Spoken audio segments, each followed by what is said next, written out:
আমার প্রিয় বন্ধুরা, আপনারা কেমন আছেন জানাবেন।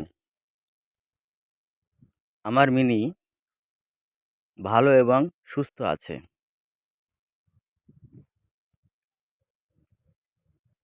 মিনি এখন আমার কাছে নিয়মিত খেতে আসছে। মিনির ব্রেকআপ হওয়ার পরে মিনির খাওয়া বেড়ে গেছে। সে বর্তমানে বেশি বেশি করে খাচ্ছে।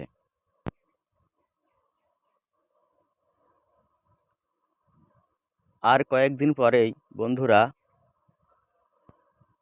আপনারা একটা সুখবর পাবেন। এই সুখবরটা কি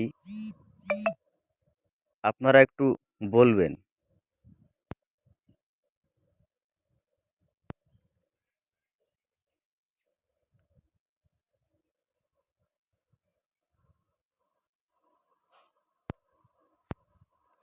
আমার প্রিয় বন্ধুদের অনেক অনেক ভালোবাসা ও শুভেচ্ছা।